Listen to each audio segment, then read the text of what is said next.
Light weight బంగారు diamond ఆభరణాలు, వందల రకాల డిజైన్స్ ఏవైనా ధర మాత్రం ఒక్కటే. నమస్తే, నేను విజయ్. సినీ రచయిత అనంత శ్రీరామ్ చేసినటువంటి వ్యాఖ్యలు ఇప్పుడు దుమారం రేపుతున్నాయి. కర్ణుడిని హీరోని చేస్తూ కల్కి సినిమాలో ఆ క్యారెక్టర్ని రూపొందించారని, ఒక సినిమా వ్యక్తిగా తాను సిగ్గుపడుతున్నానంటూ ఆయన మాట్లాడారు. దీని గురించి మాట్లాడదాం. అసలు కర్ణుడిని గొప్పవాడా, లేదంటే అనంత శ్రీరామ్ చెప్పినట్టు గొప్పవాడు కాదా? దీని గురించి మాట్లాడదాం. మనతో పాటు ఉన్నారు ప్రముఖ జ్యోతిష్య వాస్తు పండితులు కృష్ణసుధి గారు. నమస్తే గురుగారు. నమస్తే. అనంత శ్రీరామ్ చేసినటువంటి వ్యాఖ్యలు, కర్ణుడు హీరో కాదు, మరి విలనా? ఇప్పుడు స్పర్శాదోషం అంటారు. మనకి ఇంగు కట్టిన గుడ్డ అని చెప్పేసి మాట్లాడుతుంటారు. దుర్యోధనుడితో ఉన్నందువల్ల కర్ణుడి యొక్క గొప్పతనం మొత్తం కూడా ఒక ఛాయలోకి వెళ్ళిపోయింది. ఇప్పుడు ఇవాళ రోజున కర్ణుడిని గొప్పగా చెప్పడం ఇవాళ కొత్త కాదు. విశ్వవిఖ్యాత నట సార్వభౌమ ఎన్టీ రామారావు గారు దాన వీర శూర కర్ణ, అది ఎంత సంచలనము. ఇవాళకి ప్రతి ఒక్క నటుడు తన జీవితంలో ఒక్కసారైనా సరే ఆ దాంట్లో ఉన్న డైలాగ్ ఒకటైనా తన నోటితో పలకాలని చెప్పి తప్పిస్తూ ఉంటారు. లేదు దానికి సంబంధించినటువంటి అదే రకమైనటువంటి ఒక వరుసలో అలాంటి డైలాగ్స్ రాసుకొని వాళ్ళు చెప్పి ఏదో ఒక సందర్భంలో అది అంత గొప్పదే అని చెప్పేసి ఆ విధమైనటువంటి భావంతో చాలామంది ఉంటుంటారు. ఇలాంటి స్థితిలో ఇప్పుడు ధర్మం అనేది కలియుగంలో ఒక పాదంతో నడుస్తుంది, ద్వాపర యుగంలో 2 పాదాలతో నడుస్తుంది. అక్కడ ప్రతి మనిషిలోనూ సగం మంచి సగం చెడు ఉంటుంది. ద్వాపర యుగంలో త్రేతాయుగానికి వచ్చి 3 పాదాలతో నడుస్తుంది. అలానే సత్యయుగానికి వెళ్తే 4 పాదాలతో ధర్మం నడుస్తుంది. ఇక్కడ కాలాన్ని బట్టి కూడా వ్యక్తి యొక్క గొప్పతనము, అలానే మంచి ధర్మము అధర్మము 2 ఉంటాయి. దీంట్లో కర్ణుడి గురించి అంత తీవ్రమైనటువంటి వ్యాఖ్యలు చేయాల్సిన అవసరం లేదు. కర్ణుడి పుట్టుకను తీసుకోండి. మనకు భారతం చెప్పిందే ఉదాహరణ కింద. కుంతికి సూర్యుడి వరప్రసాదంగా జన్మించినవాడు. సూర్యుడు సర్వ జగత్తుకు సాక్షిపోతాం. ఎందుకంటే కర్మకి 9 మంది సాక్షులట. సూర్య సోమో యమకాలో మహాభూతాని పంచశ, కర్మణో నవసాక్షిణ. పంచభూతాలు, కాలుడు, అలానే వస్తే సూర్యచంద్రులు, ఈ 9 మంది మనం చేసే పనికి కర్మ సాక్షుల కింద. అలాంటిది సూర్యుడికి ఉన్నటువంటి తేజంతో పుట్టినటువంటి కర్ణుడు అసలు గొప్పవాడు కాదంటాం తప్పంటాను. అయితే ఆయన తన యొక్క స్థితిని ప్రకటించుకునే ప్రయత్నంలో దుర్యోధనుడు ఆకర్షించబడ్డాడు. ఆకర్షించిన దుర్యోధనుడు కర్ణుడిని చేజారకుండా కాపాడుకోవడం కోసం రాజ్యం ఇచ్చాడు.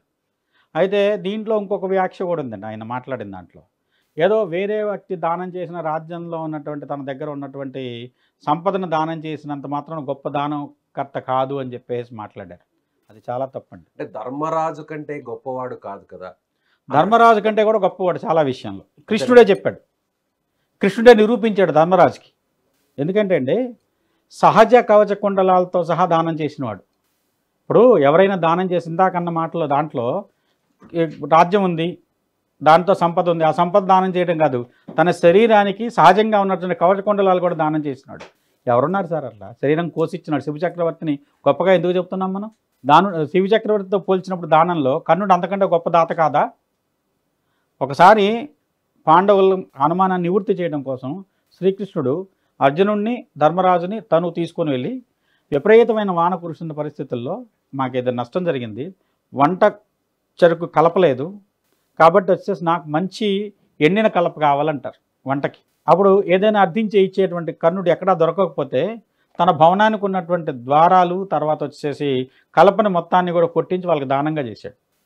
ఇది ఒకటే కాదండి, ఇంద్రుడు లాంటి వాడు వచ్చి అర్థిస్తే ఇవ్వద్దని చెబుతాడు సూర్యుడు వచ్చి, అయినా సరే తన కవచ కుండలాలు సహా తీసిచ్చేశాడు. అంటే ఇక్కడ దానానికి ద్రౌపది వస్త్రాభరణానికి ఎంకరేజ్ చేశాడు, పక్క నుండి ఉసికొల్పాడు దుర్యోధనుడిని అని కూడా మాట్లాడారు. ఇప్పుడు ఒకటండి, అదొక కోణం ఇదొక కోణం. కర్ణుడిలో తప్పు లేదని నేను అంటలేదు. కర్ణుడు ఒక రకంగా ఏంటంటే దుర్యోధనుడు ఛాయలోకి వెళ్ళిన తర్వాత సర్ప నీడలో ఉండి తను కూడా సర్పస్వరూపంగా మారిపోయాడు. అందువల్ల ఇప్పుడు ఇక్కడ దుర్యోధనుడు కలిపురుషుడికి ప్రాధాన్యం కింద చెప్తాడు, ప్రాతినిధి కింద. అందువల్ల దానితో ఉన్నటువంటి నలుగురిని కలిపి దుష్ట చతుష్టయం అన్నారు. దుర్యోధనుడు, దుశ్శాసనుడు, కర్ణుడు, శకుని. మిగతా 99 మంది బ్రదర్స్ని పక్కన పెట్టేసే సన్నదమ్ముల్ని ఒక ఈ నలుగురిని మాత్రమే కీలకంగా చెప్పుకుంటూ వచ్చారు. దుర్యోధనుడు, దుశ్శాసనుడు, కర్ణుడు, శకుని, దుష్ట చతుష్టయం. అయితే ఇక్కడ ఏంటంటే కొన్ని సందర్భాల్లో తనకు అర్జునుడితో ఉన్నటువంటి వ్యక్తిగత వైరం, ప్రతి సందర్భంలోనూ తను అది కూడా నిరూపించుకునే ప్రయత్నంలో కొన్ని తప్పులను కూడా తను ఒప్పుకొని ఉండొచ్చు. అంత మాత్రం చేత కర్ణుడిలో ఉన్నటువంటి దానగుణాన్ని కానీ అలానే పరాక్రమాన్ని కానీ. ఎందుకంటే ఒక కర్ణుడిని నిరోధించడం కోసం కర్ణుడు 6 కారణాలతో చచ్చిపోయాడట. తను నిర్జించబడటానికి కారణం కుంతి చేత, భూమి చేత, గురువు శాపం, బ్రాహ్మణ శాపం, తర్వాత తను శల్యుడు కూడా తన సారథిగా ఉండి అనునిత్యం అదిగో అర్జునుడు చూడు ఎంత పరాక్రమంతో ఉన్నాడు, అర్జునుడు చూసి నువ్వేం తట్టుకోగలుగుతావు, అలా సూటిమోటి మాటలతో కుళ్ళబొడిచినా సరే తన ధైర్యాన్ని ఎక్కడ కొన్ని సందర్భాల్లో అంతకుముందున్న గంధర్వ సందర్భంలో ఆ ఘోషయాత్రలో ఉన్న దాంట్లో దానికి సంబంధించిన పరిస్థితుల్లో తను చేయలేకపోయి ఉండొచ్చు కానివ్వండి.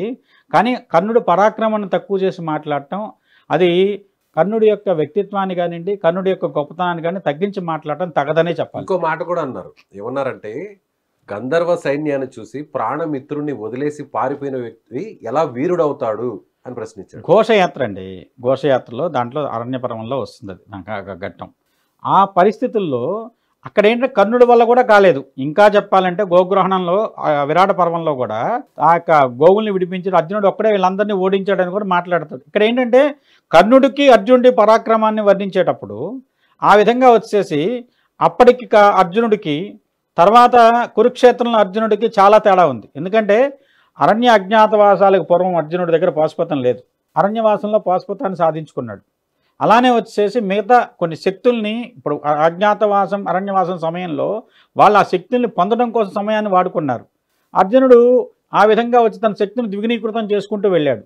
ఇక్కడ కర్ణుడు ఏంటంటే ఇక్కడ దుర్యోధనుడికి సంబంధించినంత వరకు దుర్యోధనుడి యొక్క గొప్పతనాన్ని కాపాడటం, దుర్యోధనుడికి సంబంధించి ఏది అవసరమో లేకుంటే దుర్యోధనుడికి ఏదైతే తనకు ఇష్టమైందో ఆ పని చేయటం వరకే కర్ణుడు పరిమితం అయ్యాడు. అంతేకాకుండా ఆ రోజు సమాజంలో ఉన్నటువంటి చాలా అవకతవకలను కానివ్వండి, అసమానతలను కానీ ప్రశ్నించిన వ్యక్తిగా కర్ణుడిని తీసుకోవచ్చు. ఇక్కడ పరశురాముడు గురుడు అంత విద్య ఇచ్చి నీకు అవసాన సమయంలో ఉపయోగపడదన్నాడు. ఒక స్త్రీ బ్రాహ్మణ బాలిక నేతి పాత్రను తీసుకువెళ్తుంటే నేతి పాత్ర వచ్చేసేసి మొత్తం నెయ్యిపోతే కింద పడి రథం తగిలి ఆ పాత్ర కింద పడిపోయి నెయ్యిపోతుంది. అదే నెయ్యి కావాలంటే భూమిని పిండి బలవంతంగా తిని దాంట్లోంచి నెయ్యి అంతా తీసిస్తాడు. ఆ భూమి శాపం పెట్టింది. ఇలా ఏంటంటే ఒక్కొక్క కుంతి నా పాండవుల్ని నా కొడుకులు నాకు కావాలంటే అర్జునుడు ఒక్కడు తప్పితే నీకు మిగతా వాళ్ళు ఎవరిని ఏం చేయనని మాట ఇచ్చాడు. ఆ యుద్ధంలో వచ్చేసి మిగతా సందర్భాల్లో తను ఎంత నష్టపోతున్నా మిగతా వాళ్ళని మటుకు ఏమీ చేయకుండా తను అవకాశం వచ్చినా కూడా చంపకుండా వదిలేశాడని చెప్పేసి మనకి భారతమే చెప్తుంది. కర్ణపర్వం పూర్తిగా చదివితే మీకు దాని విషయంలో ఉన్నటువంటి లోతైనటువంటి విషయాలు అర్థమవుతాయి. మరి ఆయన కర్ణుడినే ఎందుకు టార్గెట్ చేశారంటారు? అంటే అనంత శ్రీరామ్ చేసినటువంటి వ్యాఖ్యలు వెనుక ఆయన కూడా హైందవుడే, కర్ణుడు కూడా. మరి హైందవ ధర్మానికి ఇక్కడ అన్యాయం జరుగుతుంది, వక్రీకరిస్తున్నారు, చాలా సినిమాల్లో కూడా వాల్మీకి రాసినటువంటి రామాయణాన్ని కూడా మార్చి తీస్తున్నారు అంటే ఆయన మాట్లాడుతున్నారు. వక్రీకరించడం కొన్ని సందర్భాల్లో జరుగుతుందన్నమాట వాస్తవమేనండి. ఎందుకంటే మిగతా మతాల్లో ఉన్నంతగా హైందవ మతంలో చరిత్ర మీద కానివ్వండి, లేదంటే మన సాంప్రదాయాలు ఇతిహాసాల మీద కానివ్వండి వచ్చినంత వ్యంగ్యమైనటువంటి పరిస్థితులు కానీ, మాటలు కానీ, చిత్రాలు కానీ వేరే ఏ భాషలోనూ వేరే ఏ మతంలోనూ రావు. అలా ఏదైనా జరిగితే వెంటనే చాలామంది చాలా రకాలుగా ప్రతిస్పందించి ఒక రకమైనటువంటి భయాందోళనమైన వాతావరణాలు. కానీ హైందవ మతంలో ఏంటంటే హైందవుడు ప్రతి ఒక్కడు వచ్చేసేసి అందరికీ అన్నీ తెలుసు అనుకుంటారు. భారతం నాకు అంతా తెలుసు, భాగవతం నాకు అంతా తెలుసు, రామాయణం అంతా తెలుసు. కానీ చాలా విషయాలు, లోతైన విషయాలు ఎవరికీ తెలియవు. ఎవరైతే గ్రంథపరమైనటువంటి లోతైన విశ్లేషణ, లోతైనటువంటి పఠనం చేస్తారో వాళ్ళకి మటుకు అర్థమవుతుంది. కానీ ఇక్కడ కర్ణుణ్ణి ఈ సినిమాలో అప్పుడు ఉన్నటువంటి పరిస్థితుల్లో తను చేసిన తప్పుని ప్రాయశ్చిత్తం చేసుకోవడానికి కర్ణుడు ఈ విధంగా తీసుకోవచ్చుగా. ఆయన దాంట్లో మాట్లాడిన దాంట్లో గత జన్మలో కౌరవ పక్షపాతిగా ఉన్న కారణం చేత తను ఒక శాపగ్రస్తుడో లేకుంటే వచ్చేసి ఒక విధంగా తన యొక్క గొప్పతనం ఒక రకమైనటువంటి నీడలోకో లేకుంటే ఒక రకమైన గుప్తమైపోయింది. ఆ గొప్పతనాన్ని మరలీ తను ఎప్పుడైనా సరే ఒక అవతారంలో కనుక ఏదైనా సాధ్యపడకపోతే భగవంతుడు కూడా తర్వాత అవతారంలో ఆ గొప్పతనాన్ని చూపెడతాడు. అదేవిధంగా ఇక్కడ ఏంటంటే మన యొక్క అంశ, కర్ణుడి యొక్క ఏదైతే అంశ అయితే ఉందో అది భారతంలో దుర్యోధనుడి చేత చాలా వరకు నిరోధించబడింది. ఆయన గొప్పతనాన్ని ఎంతవరకు దుర్యోధనుడి కింద సహచరుడి కిందగానే మారిపోయాడు తప్పితే కర్ణుడిలో ఉన్నటువంటి వ్యక్తిత్వం కానివ్వండి, ఒక రకమైనటువంటి ఆయనలో ఉన్నటువంటి తన యొక్క పూర్తి స్థాయి వ్యక్తిత్వ వికాసం మనకు కనపడలేదు. దాన్ని వచ్చేసేసి తర్వాత జన్మలోనో లేదంటే తర్వాత తను వచ్చే కాలంలో తన యొక్క అంశ అనేది మరో జన్మలో తనకు సంబంధించిన గొప్పతనాన్ని చూపెట్టుకోవడం కోసం దీన్ని వినియోగించుకున్నాడు అనుకోవచ్చు. ఇప్పుడు దీంట్లో రామాయణంలో కొన్ని అవ్వలేదండి. ప్రతి ఒక్కళ్ళు రాముని చూసి చాలా గొప్పగా అనుకున్నారు. కానీ అక్కడ ఉన్నదానికి ఆయన కొన్ని నియమాల ప్రకారం ఈ జన్మలో ఇది సాధ్యపడదు. కృష్ణావతారంలో అలా తను ఇష్టపడిన వాళ్ళందరినీ పెళ్లి చేసుకున్నాడు. 16,000 మంది గోపికలు, 8 మంది అష్టభార్యలతో కృష్ణావతారం మొత్తం వెలిసింది.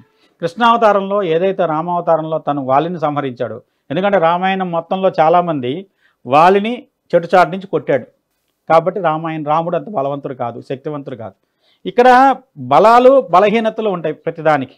అక్కడ రాముడు ఏంటంటే అది జంతువు కాబట్టి నేను వేటాడానని చెప్పి రామావతారంలోనే దానికి వివరణ ఇచ్చాడు. కానీ కృష్ణావతారం నిర్యాణ సమయంలో చెట్టుచాటు నుంచి బోయవాడు వచ్చేసి కృష్ణుడి యొక్క పాదాన్ని గురిపెట్టి పిలిచినప్పుడు అదేవిధంగా బోయవాడిని గత జన్మలో నేను చంపాను వాలిని, ఈ జన్మలో నువ్వు వాలి బోయవాడిగా పుట్టావు, నువ్వు నన్ను మళ్ళీ నిర్జించావు అని చెప్పి దానికి అక్కడ వచ్చేసి కర్మ బ్యాలెన్స్ అయింది. ఒక రకమైన కర్మ ఒక రకంగా దాంతో పరిసమానం అయిందని చెప్పి ఆ విధంగా దానికి ఒక రకమైనటువంటి బ్యాలెన్స్ చేసి చూపెట్టారు. అలానే ఏంటంటే కర్ణుడి దగ్గర ఉన్నటువంటి శక్తి సామర్థ్యాలు కానివ్వండి, అది మంచికి ఉపయోగపడితే కర్ణుడిని వాళ్ళు వచ్చేసి మనం చాలా గొప్పగాను ఒక దైవంతో సమానంగా చూసేవాళ్ళం. ఎందుకంటే అండి తను పుట్టుక దగ్గర నుంచి ప్రతిదీ సమాజం ప్రశ్నిస్తూనే ఉంది, అయినా కర్ణుడు ఎదుగుతూనే ఉన్నాడు. దానికి రకరకాల కారణాలు. కానీ కర్ణుడి మీద ప్రేమతో దుర్యోధనుడు చేరదీయలేదు. కర్ణుడి యొక్క శక్తి సామర్థ్యాల కోసమే దుర్యోధనుడు చేరదీశాడు. అది అందరికీ తెలిసిన సత్యం. కర్ణుడి దగ్గర అర్జునుడితో సమానమైన పరాక్రమం ఉంది, అస్త్రశస్త్రాలు ఉన్నాయి కాబట్టి కర్ణుడు అర్జునుడిని కొట్టగలడు. అది దుర్యోధనుడికి ఉన్నటువంటి నమ్మకం. సో కర్ణుడు ఉన్నాడు కాబట్టి కౌరవుల టీంలో అంత బలంగా ఉండింది అంతే అండి. కర్ణుడు లేకపోతే అర్జునుడు సమానమైన వీధుడు ఎక్కడ కౌరవ సేనలో ఎవరు ఉన్నారా? 18,000 అక్షోహిణి సైన్యంలో అర్జునుడు ఒక్కడ ఎంత సగం పైన సైన్యాన్ని తనే నిర్జించాడు కురుక్షేత్ర సంగ్రామంలో. ప్రతి యోధుడు కారణం అర్జునుడి చేతిలో ఓడిపోవడమే కారణమైంది. కానీ కర్ణుడు ఏంటంటే తన యొక్క పరిధి భీష్ముడు నువ్వు నేను ఇద్దరం కనుక యుద్ధంలో ఉంటే పాండవులు తట్టుకోలేరు కాబట్టి భీష్ముడు కర్ణుడిని అవమానించి భీష్ముడు మొత్తం 18 రోజుల యుద్ధంలో 11 రోజులు భీష్ముడే యుద్ధం చేశాడండి. కర్ణుడిని యుద్ధరంగంలో అడుగు పెట్టినవల్ల నువ్వు నేను ఇద్దరం అర్ధరథుడు అన్నాడు. ఎందుకంటే నువ్వు శాపగ్రస్తుడివి కాబట్టి నీవు అర్ధరథుడితో సమానం అన్నాడు. అంటే ఎంత అతిరథ మహారాజులను అందరికంటే యోధునైన కర్ణుడు కూడా కావాలని అవమానించి అర్ధరథుడు అని చెప్పి భీష్ముడు యుద్ధంలో ఉన్నంత వరకు కూడా నువ్వు వచ్చేసేసి నేను యుద్ధం చేయనని చెప్పి అక్కడ ప్రతిజ్ఞ చేయించాడు కర్ణుడి చేత. తద్వారా ఏంటంటే పాండవులకి జయించడం సులభమైంది కౌరవుల్ని. భీష్ముడు ఉన్నాడు, భీష్ముడు పడిపోయిన తర్వాత ద్రోణుడు వచ్చాడు, ద్రోణుడు పడిపోయిన తర్వాత కర్ణుడు వచ్చాడు. ద్రోణుడితో పాటు యుద్ధం చేసినా కూడా సైనాధిపతిగా కర్ణుడు ద్రోణుడి తర్వాత అయ్యాడు. తద్వారా ఏంటంటే కర్ణుడికి ఉన్నటువంటి శక్తి సామర్థ్యాలు తెలిసినవాడు కాబట్టి తెలివిగా భీష్ముడు కొంతవరకు కర్ణుడు నిరోధించాలనే ఉద్దేశంతో తను పక్కన పెట్టాడు. అర్జునుడు గొప్పవాడా కర్ణుడు గొప్పవాడా అంటే పరాక్రమంలో అర్జునుడు గొప్పవాడే, కర్ణుడికి శాపాలు లేకపోతే కర్ణుడు అంతకంటే గొప్పవాడు. క్యారెక్టర్లో కర్ణుడు గొప్పవాడు 100% ఎందుకంటే దానంలో కానీ తర్వాత వచ్చే సమాజంలో ఉండేటువంటి తన తపన ఎంతవరకు తన సమాజం గుర్తించాలనే తపంతో కొన్ని తప్పుడు అడుగులు పడ్డాయి కండి. కర్ణుడి యొక్క పరాక్రమాన్ని కానీ దానశీలతను కానీ ఇది ఇవాళ ఒక 10 మందికి పూర్తిగా దానం చేయలేని మనం కర్ణుడి యొక్క దానశీలతను గురించి కానీ సహజ కవచకుండలాలతో సహా తీసిచ్చిన కర్ణుడికి మనం ఈ విధంగా మాట్లాడటం నిజంగా మన ధర్మాన్ని మనమే కించపరచుకోవటం. ఇక్కడ భారతం మొత్తం గమనిస్తే కర్ణుడి క్యారెక్టర్ని కృష్ణుడు కానీ ధర్మరాజు కానీ వాళ్ళకున్న శంకలు తీరిన తర్వాత ఎవరూ కూడా కర్ణుడు తప్పని అనలేదు. కానీ ఇవాళ రోజున ఒక రకమైనటువంటి అప్రస్తుతమైన చర్చ ఇది. నిజంగా కర్ణుడి గురించి పూర్తి విశ్లేషణ చేయండి. ఆ రోజున మరి వాళ్ళు మాట్లాడిన వాళ్ళందరూ ఇంతకంటే పండితోత్తములు ఉన్నారు. ఆ రోజున రామారావు గారు దానవీర సూరకర్ణ తీసినప్పుడు ఆ రోజున ఎవ్వరూ ఒక్కళ్ళు మాట్లాడలేదే కర్ణుడి గొప్పతనం గురించి అంత గొప్పగా చెప్పినప్పుడు. భీష్మ సినిమా కూడా చూడండి, దాంట్లో కూడా కర్ణుడి గొప్పతనం ప్రత్యేకంగా చెప్పబడింది.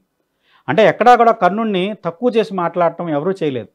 ఇదేంటంటే ఏదో తను బాగా తెలుసనేటువంటి తన యొక్క ప్రజ్ఞను ప్రదర్శించుకోవాలనే తాపత్రయంలో కర్ణుడిని అవమానించడమో తక్కువ చేసి మాట్లాడటమో జరుగుండొచ్చు.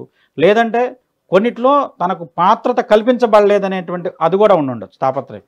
దాంట్లో నాకు ప్లేస్మెంట్ ఇవ్వలేదు, లేదంటే నా పాట తీసుకోలేదను అలా కూడా అనుకోయి ఉండొచ్చు, వ్యక్తిగత కారణాల్లో అని ఉండొచ్చు. అంటే ఒకటండి ఇవాళ రోజున ఏమైపోయిందంటే పురాణంలో ఉండేటువంటి పాత్రలను కానివ్వండి, లేకుంటే శ్రీకృష్ణదేవరాయల గురించి కూడా కొన్ని ఉద్యమాల్లో ఆయన పెద్ద విగ్రహం ఉంటే తీసుకెళ్ళి నీళ్ళలో పారేశారు.